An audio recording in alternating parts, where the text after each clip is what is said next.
Hi అండి, నేను మీ అరుణతో ముచ్చట్లు యూట్యూబ్ ఛానల్కి స్వాగతం.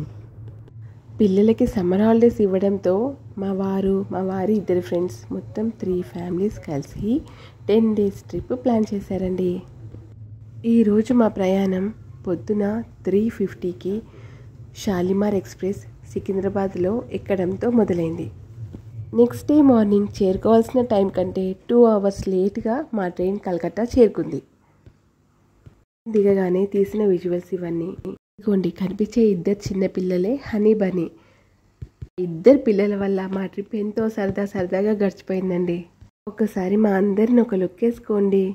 సరే, అయితే మీకు ఒక విషయం చెప్పాలి. మేము హైదరాబాద్ నుండి బయలుదేరక ముందే మా వారు తన ఫ్రెండ్స్ అందరు కలిసి ముందే మేము అక్కడ దిగగానే వెళ్ళడానికి 14 seaters వెహికల్ ఒకటి ముందే మాట్లాడేశారు. ప్లస్ అక్కడ హోటల్ రూమ్ కూడా ముందే బుక్ చేసి పెట్టారు. ఎందుకంటే మళ్ళీ దిగిన తర్వాత మళ్ళీ ఇబ్బంది పడద్దు కదా, అసలే కొత్త ప్లేస్ అది. మేము కలకత్తాలో స్పెండ్ చేసింది ఓన్లీ 1 day అనమాట. కాబట్టి ఆ రోజు మొత్తానికి వెహికల్ని ముందే బుక్ చేసేసారు. ఇంకా ఆ రోజు మొత్తం కలకత్తా మొత్తం ఎక్కడ ఏ ప్లేసెస్ చూడాలనుకున్నా కూడా ఈ వెహికల్ మాతోనే ఉంటుందన్నమాట. మన ముందు కనిపించే బ్రిడ్జ్ హుబ్లీ బ్రిడ్జ్ అంటారండి. దీన్ని హ్యాంగింగ్ బ్రిడ్జ్ అని కూడా అంటారు. ఈ బ్రిడ్జ్ పైన మనం ప్రయాణిస్తూ ఉన్నప్పుడు మనకు బ్రిడ్జ్కి అటువైపు నుంచి ఇటువైపు నుంచి కొన్ని షిప్స్ బ్రిడ్జ్ కింద నుంచి వెళ్ళేది మనం గమనించవచ్చు. మాతో పాటు మీరందరూ కూడా కలకత్తా మహానగరాన్ని చూసి ఎంజాయ్ చేయండి.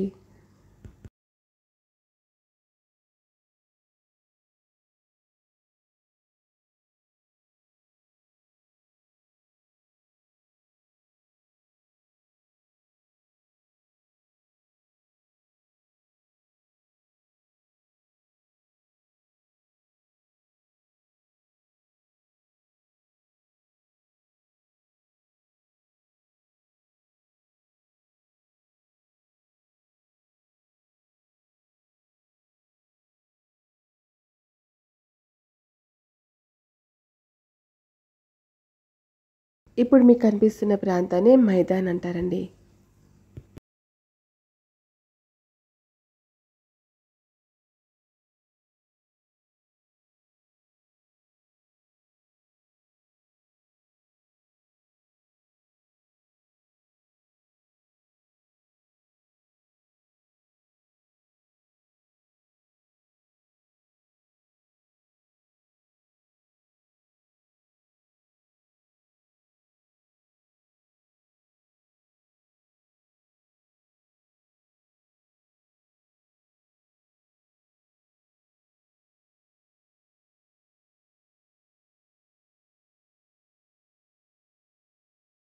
కలకత్తాలో ఎక్కువగా ఓల్డ్ కన్స్ట్రక్టెడ్ బిల్డింగ్స్ ఎక్కువగా కనిపించాయండి. మేము స్టేషన్ నుండి డైరెక్ట్గా హోటల్ రూమ్కి చేరుకున్నామండి. అక్కడ ఫ్రెష్ అప్ అయిపోయి ఫస్ట్ మేము విక్టోరియా మెమోరియల్ చూడడానికి బయలుదేరిపోయాం. అదేంటో ఆ రోజే ఫుల్ వర్షం పడుతుంది అక్కడ. వర్షంలోనే మేము విక్టోరియా మెమోరియల్ చేరుకున్నాం.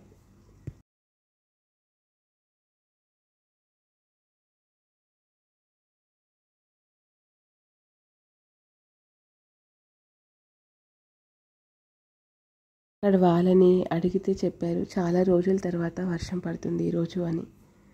ఓకే, ఇది కూడా గుడ్ లకే అనిపించింది మాకు. మెల్లిమెల్లిగా కొంచెం వర్షం కూడా తీరుకుంది. ఈ సమయంలో మేము విక్టోరియా మెమోరియల్ దగ్గర ఉన్నాము. 1901 సంవత్సరంలో క్వీన్ విక్టోరియా చనిపోయింది. ఆమె చనిపోయిన నాటికి ఆమె వయసు 82 సంవత్సరాలు. ఇంకా కలకత్తా మన దేశ రాజధాని లాగా ఉన్న టైం అది. లార్డ్ కర్జన్ గవర్నర్ జనరల్ ఆ టైంకి. క్వీన్ జ్ఞాపకార్థం ఒక మాన్యుమెంట్ కట్టాలి ఇక్కడ కలకత్తాలో అని తన ఐడియా. ఇక్కడ ఒక మ్యూజియం ఏర్పాటు చేయాలి అనుకున్నాడు. తన ప్రిన్సిపల్స్కి అనుకూలంగా ఇక్కడ 1906లో కన్స్ట్రక్షన్ స్టార్ట్ చేశాడు. 1921 కల్లా ఈ కన్స్ట్రక్షన్ కంప్లీట్ అయింది. ఇక్కడ ఎన్నో పురాతన వస్తువులని భద్రపరిచారు. ప్రతి ఒక్కరు ఇక్కడికి వచ్చి లోపలికి వెళ్ళి అన్నీ కూడా చూసి రావచ్చు. మన గవర్నమెంట్ ఆఫ్ ఇండియా ఎన్నో మ్యూజియంస్ని తన ఆధీనంలో నడిపిస్తుంది. తాజ్మహల్ తర్వాత అంతమంది విజిటర్స్ విజిట్ చేసే ప్లేస్ విక్టోరియా మెమోరియల్ అని అంటారు. ఇక్కడ ప్రతి సంవత్సరం 35 lakhs విజిటర్స్ విజిట్ చేస్తూ ఉంటారంటండి.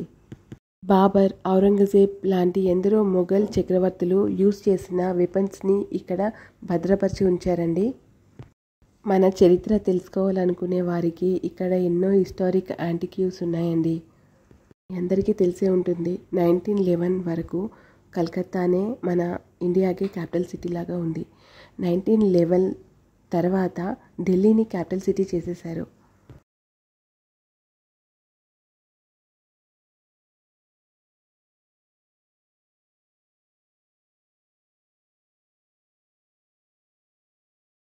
మ్యూజియంలో 1911 వరకు మొత్తం కలకత్తాకు సంబంధించిన హిస్టరీ కానీ, మొఘల్కి సంబంధించిన హిస్టరీ కానీ, బ్రిటిషర్స్ వాళ్ళు యూజ్ చేసిన వెపన్స్ కానీ అన్నీ కూడా ఇక్కడ భద్రపరిచి ఉంచారండి.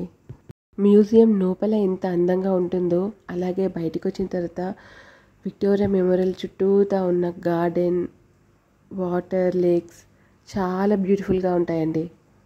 కావాలంటే మీరు కూడా ఒకసారి చూడండి. అన్నీ చూసుకుంటూ వెళ్తుంటే పక్కనే నాకు పొగడ చెట్టు కనిపించిందండి.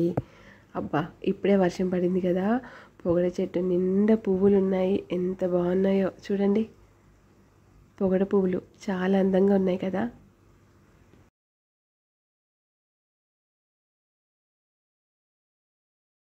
ఈ లేక్ ఎంత అందంగా ఉందో కదా.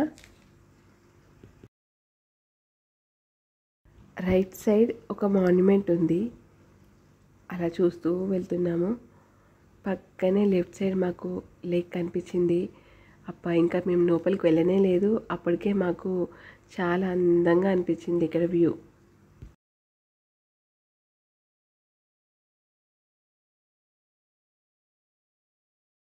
చూస్తుంటే మనకు ఏదో పెయింటింగ్ లాగా అనిపిస్తుంది కదా, కానీ కాదండి. అప్పటి ప్రజలు తయారు చేసిన స్కల్ప్చర్స్ ఇవన్నీ ఎంత అందంగా తయారు చేశారు కదా, చాలా గ్రేట్.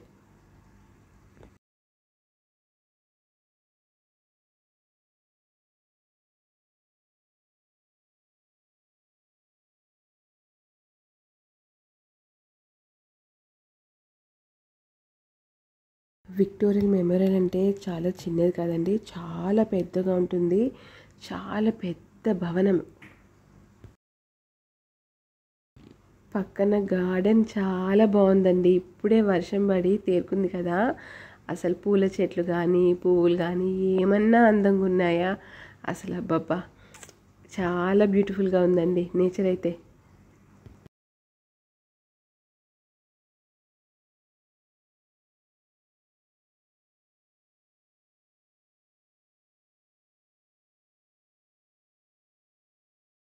మేము ఇట్లా నిలబడి ఫోటోలు తీసుకుంటూ ఉన్నామా, మా వాళ్ళందరూ ముందు వెళ్ళిపోయారు, మేమే ఆఖరికి అయిపోయాము.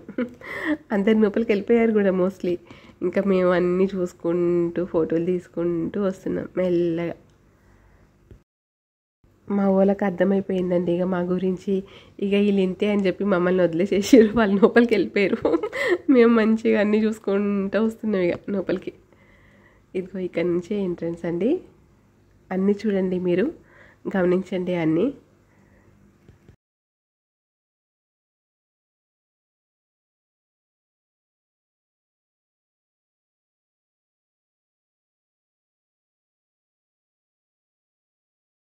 లోపలికి ఎంటర్ అవ్వగానే అబ్బా, ఎంత పెద్దగా ఎత్తైన భవనం అనిపించింది.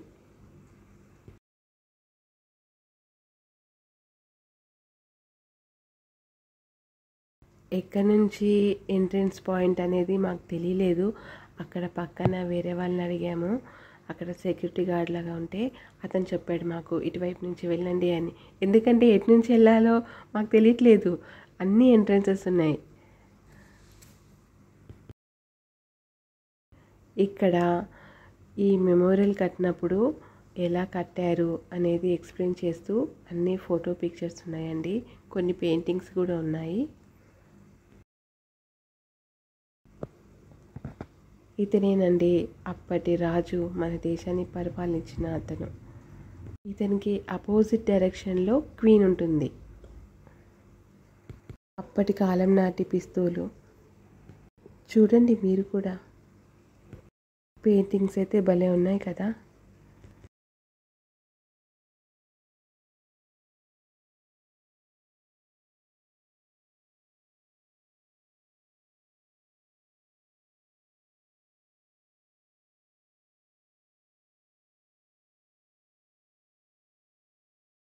ఇదే చూడండి బిల్డింగ్ నమూనా, ఎంత బాగా కట్టారు కదా, బుజ్జిగా ఉంది.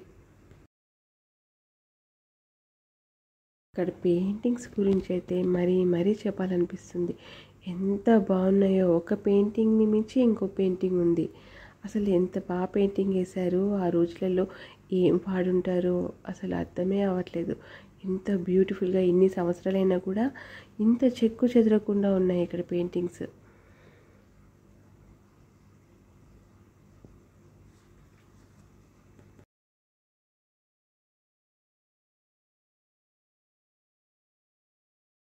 ఇక్కడైతే చాలా పెద్ద పెయింటింగ్ చేసిన ఫ్రేమ్ ఉంది. ఇవన్నీ కూడా ఒరిజినల్ పెయింటింగ్స్ అంట అండి. మీరందరూ చూడాలని విక్టోరియల్ మెమోరియల్ని మొత్తం కంప్లీట్గా వీడియో తీసామండి.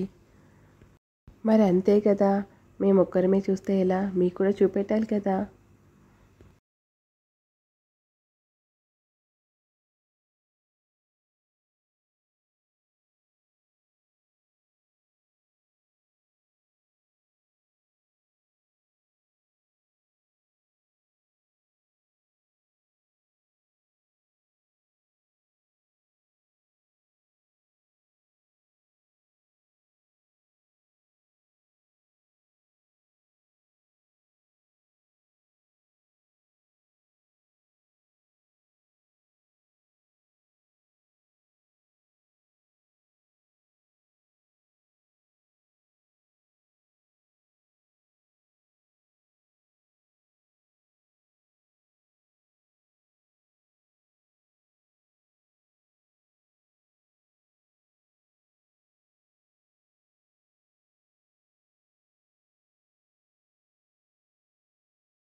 అప్పటి కాలంలో బ్రిటిషర్స్ మన దేశానికి ఇలాంటి ఓడని ఉపయోగించి మన దేశానికి చేరుకున్నారంట. అలాంటిది అంటే ఇంత చిన్నదని కాదు, అంటే ఓడ యొక్క నమూనా అన్నమాట, అది సంగతి.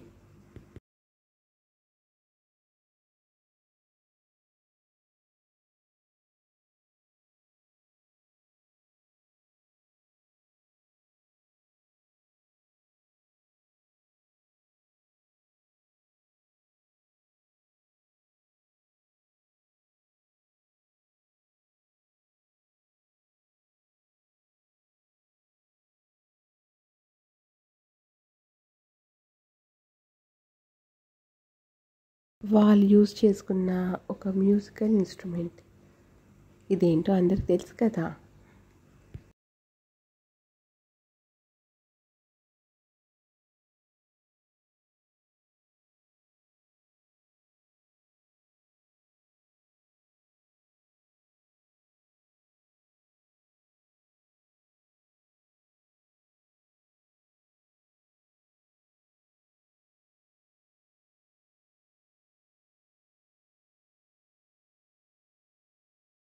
ఇక్కడ క్వీన్ ఉంది.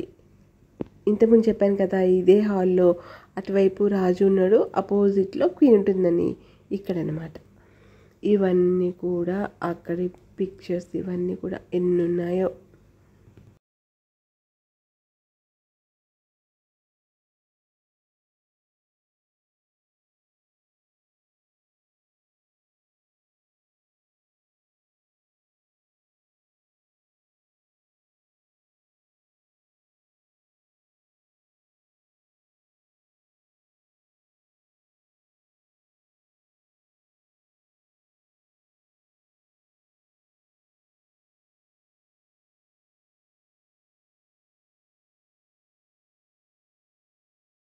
ఇది లోపల ఇంకో ఛాంబర్ అన్నమాట. చాలా పెద్దగా రౌండ్గా ఉంటుంది.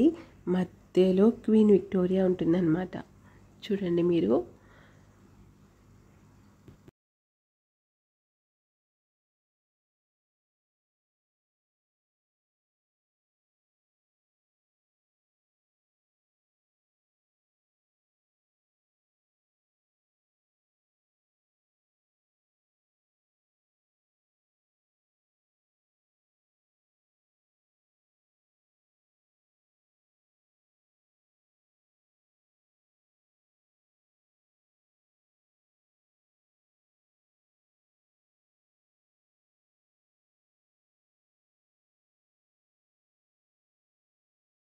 అప్పటి రాజులు ఉపయోగించిన వెపన్స్ ఇవన్నీ కూడా.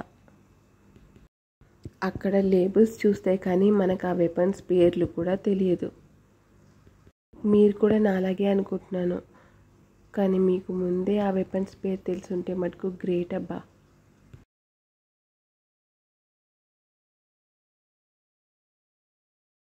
ఇవన్నీ కూడా అప్పటి స్టాంప్స్.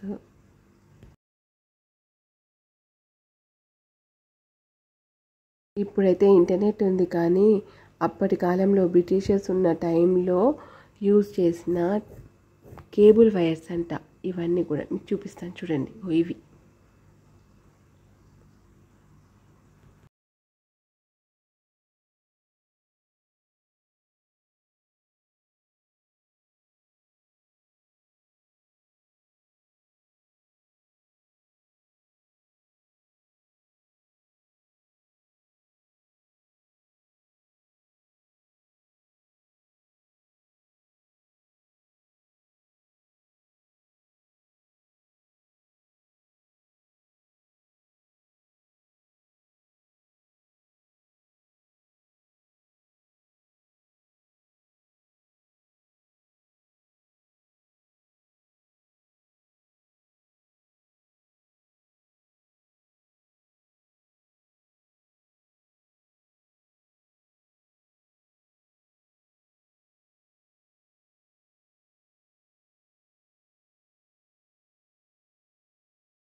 మన హిస్టరీకి సంబంధించిన ఎన్నో విషయాలు ఉన్నాయి కదండి ఇక్కడ.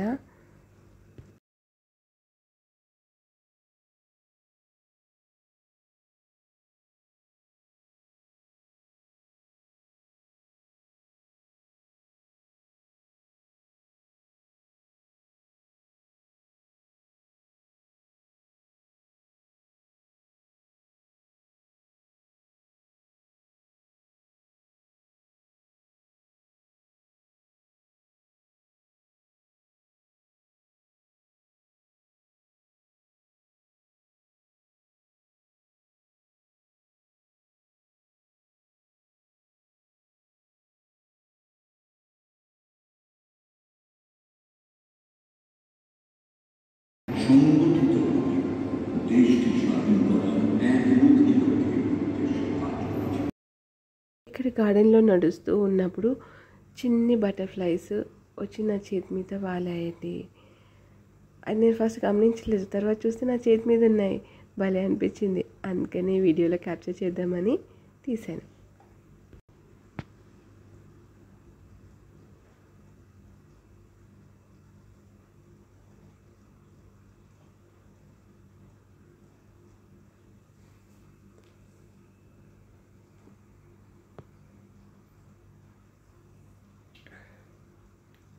ఇంకా అలా జీడిపండ్ల చెట్లు ఉన్నాయి, చూసారా ఎన్ని జీడిపండ్లు ఉన్నాయో.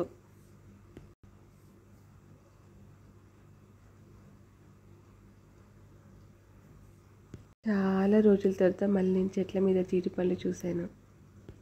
నెక్స్ట్ ప్లేస్ వచ్చి కలకత్తా కాళీమాత టెంపుల్కి వెళ్ళామండి. ఇక్కడ అమ్మవారిని దర్శనం చేసుకోవడానికి కింద రోడ్ మీద నుండి కూడా నడుచుకుంటూ వెళ్ళొచ్చు, కానీ రద్దీ ఉన్న టైంలో భక్తుల కోసమని ఇట్లా పైన కూడా బ్రిడ్జ్లా కట్టారు.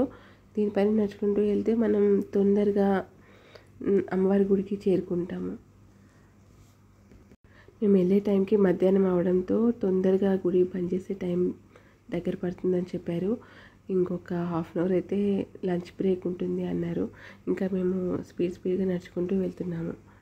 ఇంకా అమ్మవారి గురించి కొన్ని విషయాలు అయితే తెలుసుకుందాము. ఇక్కడ అమ్మవారి దర్శనంతోనే కోరికలు నెరవేరుతాయి. కలకత్తా కాళీఘాట్ మందిర్, హుగ్లీ నది ఒడ్డున ఈ మందిరం ఉంటుంది. ఈ మందిరాన్ని 200 years ఓల్డ్ కాళీఘాట్ మందిర్ అని కూడా అంటారు. కాళీఘాట్ మందిరంలో కాళీమాత యొక్క ప్రచండ రూప ప్రతిమ స్థాపితమై ఉంది. మెడలో నరముండ మాల ధరించి ఉంటుంది ఇక్కడ అమ్మవారు.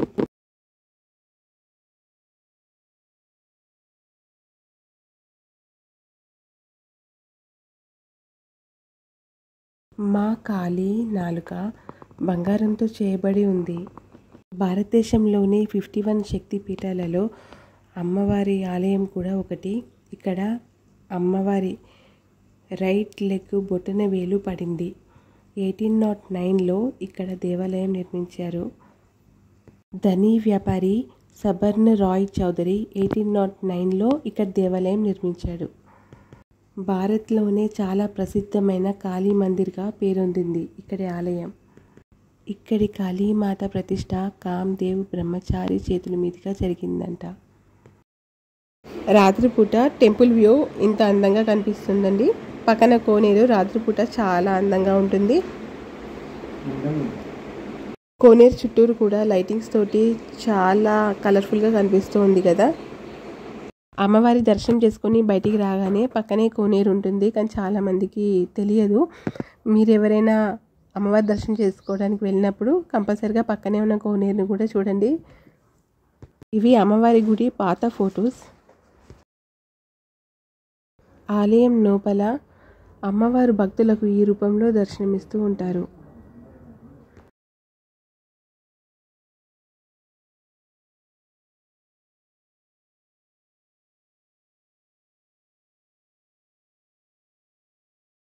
అమ్మవారు ముందు భాగీరథి నది ఒడ్డున వెలిసింది, కానీ ఇప్పుడు ఆది గంగా ఒడ్డున అమ్మవారు వెలిసి ఉన్నారు. మా అనుభవంతో చెప్పాలి అంటే మేము దర్శనానికి వెళ్ళినప్పుడు అమ్మవారి గుడి దగ్గర ప్రతి ఒక్కరూ అందరు కమర్షియల్గా ఉన్నారు. అయ్యగారులు కూడా డబ్బులతోటే. మేము ఎంట్రన్స్ అయినప్పుడే మాకు ఒక్కొక్కరికి ఫస్ట్ ఒక్కొక్కరికి 100 అన్నారు. తర్వాత రేట్ పెంచేశారు, 500 అన్నారు. తర్వాత కూడా ప్రతి ఒక్క విషయానికి కూడా అక్కడ అయ్యగారులు కానీ అందరూ డబ్బులు తీసుకొని పనిచేస్తున్నారు. మేము దర్శనానికి వెళ్ళిన టైంలో చాలా రష్గా ఉంది. దర్శనం చేసుకుని బయటకు వచ్చాక టెంపుల్కి ఒక పక్కన చిన్న కోనేరు ఉంటుంది, ఇంకో సైడు టెంపుల్ లోపలే అమ్మవారికి మొక్కుకొని ఇట్లా మేకలు అట్లా బలి ఇస్తున్నారు.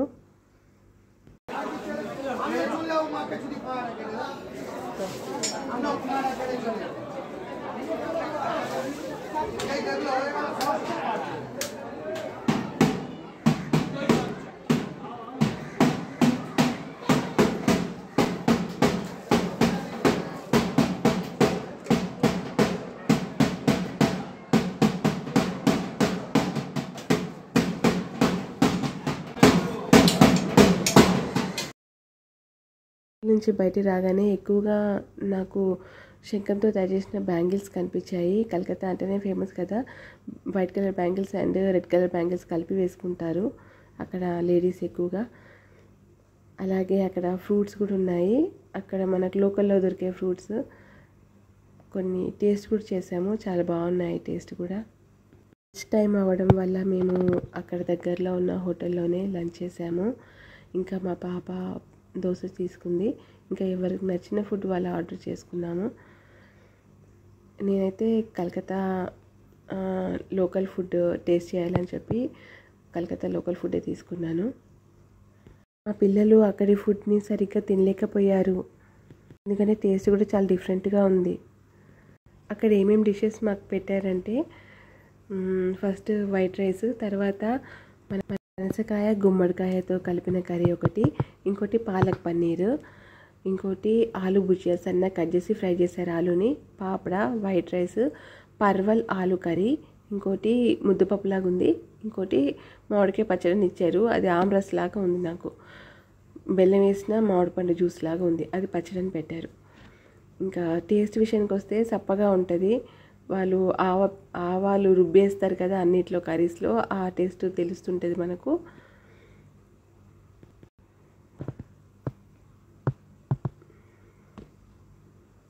ఇదిగోండి, నేను అక్కడ టెంపుల్ దగ్గర శంఖంతో తయారు చేసిన బ్యాంగిల్ తీసుకున్నాను. ఇది కలకత్తా ఫేమస్ స్వీట్ అంట, మిశ్రీ దోయ్. చాలా బాగుందండి టేస్ట్.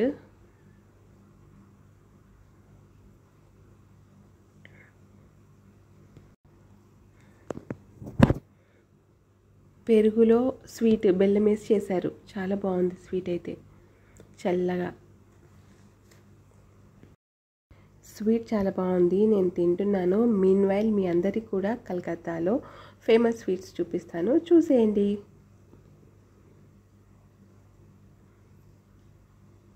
ఇక్కడ రసగుల్లాస్ చాలా ఫేమస్ అండి, చాలా వెరైటీ రసగుల్లాస్ ఉంటాయి. చూడండి మీరు ఎన్ని రకాలు ఉన్నాయో స్వీట్స్.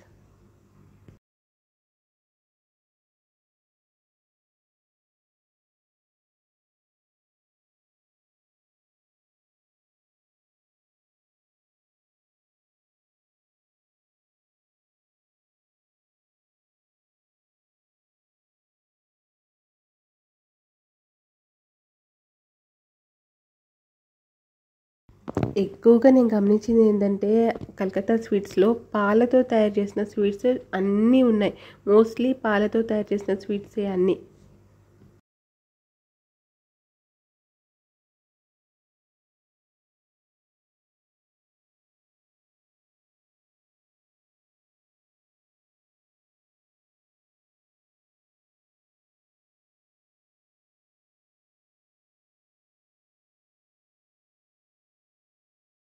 ఇంకా నేను స్వీట్ మెల్లగా తింటున్నాను.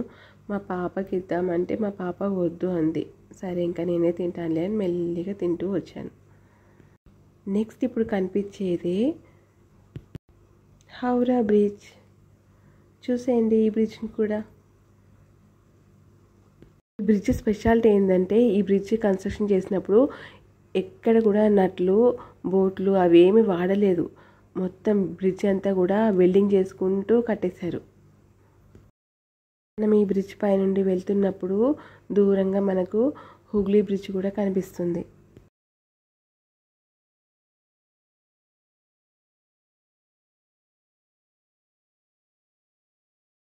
నెక్స్ట్ మా డెస్టినేషన్ ప్లేస్ వచ్చి బేలూర్ మఠ్. లోపలికి ఎంటర్ అవ్వగానే చాలా ప్లీజెంట్గా, సైలెంట్గా, పీస్ఫుల్గా ఉంటుందండి ఎన్విరాన్మెంట్ మొత్తం. రైట్ సైడ్ మనకు కనిపించేదే శారదామాత ధ్యాన మందిరం ఉంటుంది. లోపలికి ఫోన్స్ నాట్ అలౌడ్. లోపలికి వెళ్ళిన వాళ్ళు కొంచెం కూర్చొని ధ్యానం మెడిటేషన్ చేసుకొని రావచ్చు. అమ్మవారి విగ్రహం కూడా ఉంటుంది శారదామాతది.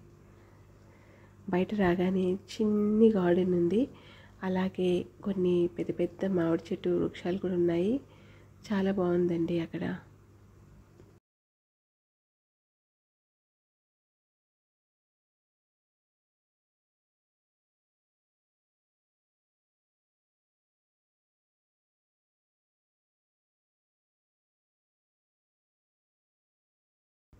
ఈ వృక్షం గమనించారా? ఏంటో చెప్పుకోండి.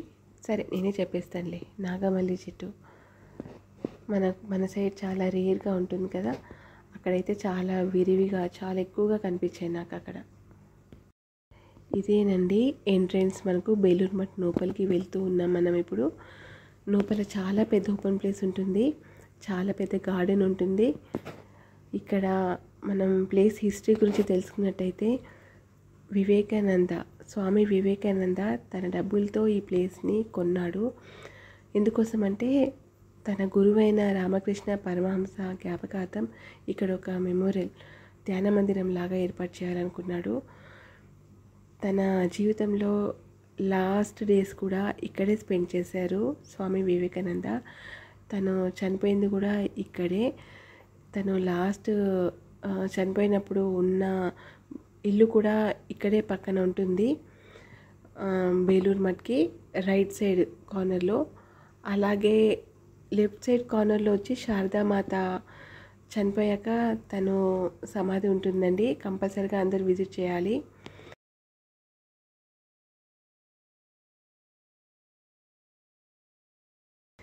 ఈ టెంపుల్లో ఈ చెట్టు చాలా బాగుందండి.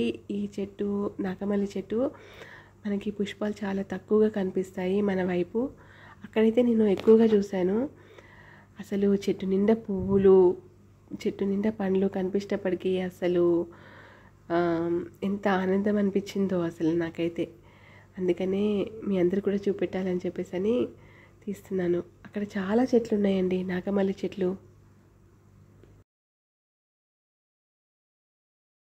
బేలూరు మఠ్ వచ్చేసి గంగానది ఒడ్డున ఉంటుంది ఈ ప్లేస్.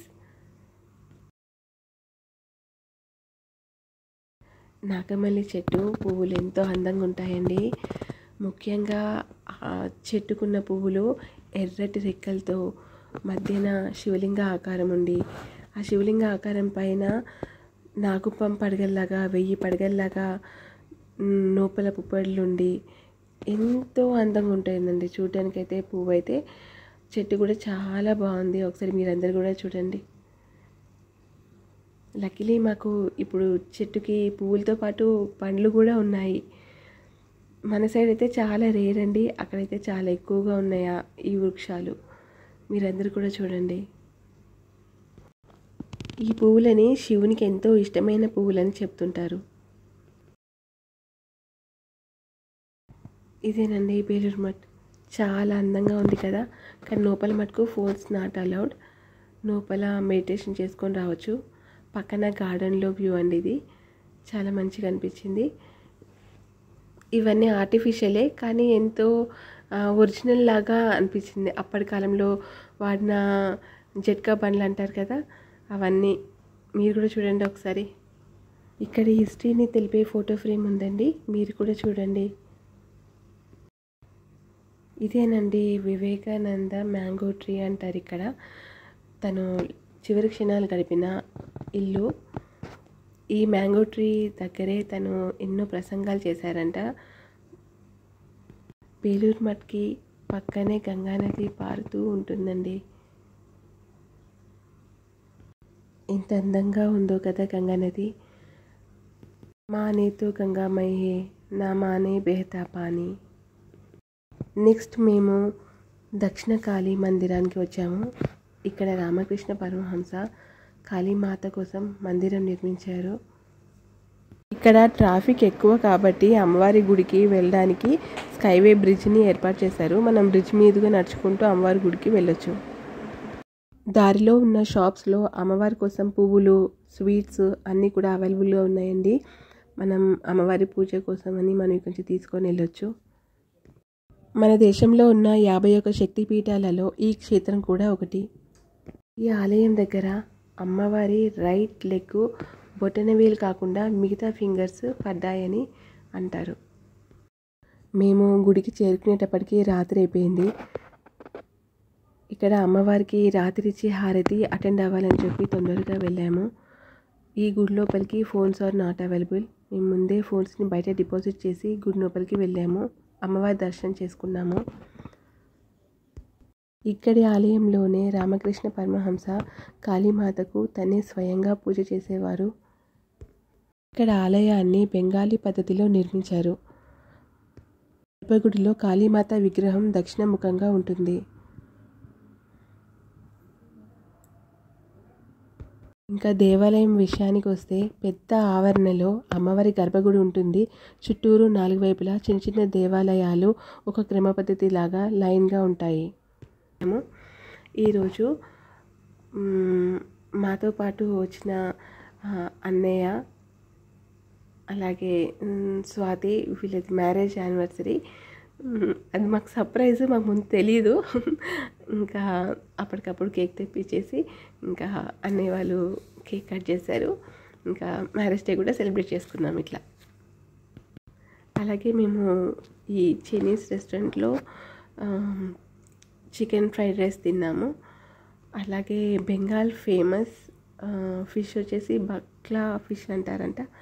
ఆ ఫిష్ కూడా మేము తెప్పించుకొని ఆ ఫిష్ కూడా తిన్నాము, టేస్ట్ చేసాము అక్కడ. నిజంగా మా కలకత్తా ట్రిప్ కంప్లీట్ అయింది.